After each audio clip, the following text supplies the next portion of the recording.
Here's a truth most people never hear. Not every German officer followed Hitler blindly. Not every man in uniform believed in the monster he served. And some risked everything to stop him. This is not a story about loyalty, it's a story about conscience. Because in Nazi Germany, refusing to obey wasn't bravery, it was a death sentence. Yet one man, standing deep inside Hitler's inner circle, decided the world was worth more than his own life. This is the story of the German officer who tried to stop Hitler and paid the ultimate price. Klaus Philipp Maria Schenk, Graf von Stauffenberg, was born into privilege, tradition, and duty.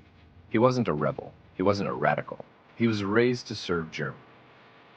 Like many young men of his time, he initially believed Hitler could restore pride to a broken nation.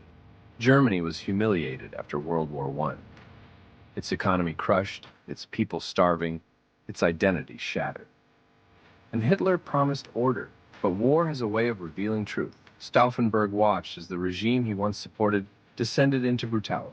He saw innocent civilians executed, entire villages erased, borders that went beyond warfare and into murder, and slowly, loyalty turned into horror. By 1943, Stauffenberg was no longer just an officer.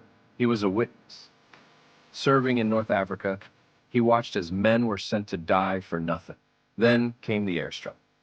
A blinding flash, a thunderous explosion, and then darkness. When he awoke, his life was changed forever.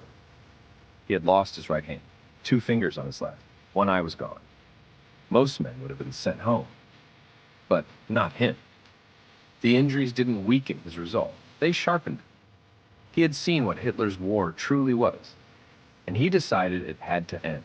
As Germany collapsed on multiple fronts, a small group of officers began to meet in secret. They weren't revolutionaries, they were patriots. Men who believed saving Germany meant stopping Hitler. Their plan was desperate and brilliant. Kill Hitler, seize control of Berlin, end the war before millions more died.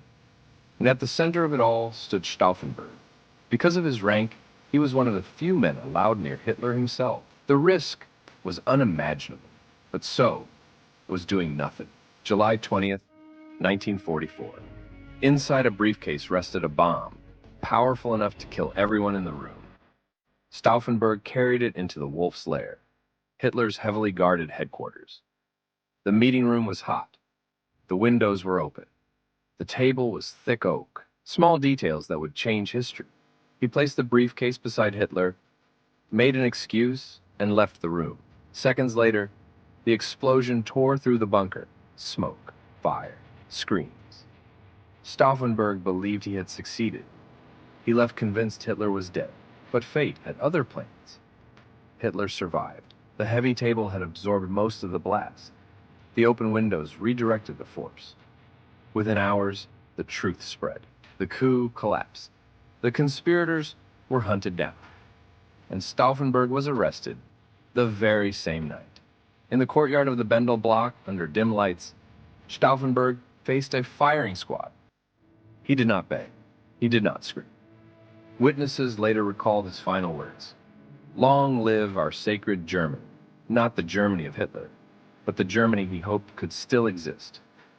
The shots rang out, and with them, the last hope of ending the war early died. History remembers winners, but sometimes the bravest stories belong to those who fail. Stauffenberg did not stop the war. He did not save millions. But he proved something far more dangerous to tyranny, that even inside the darkest regime, resistance can survive. And that one man, even surrounded by evil, can choose to stand against it.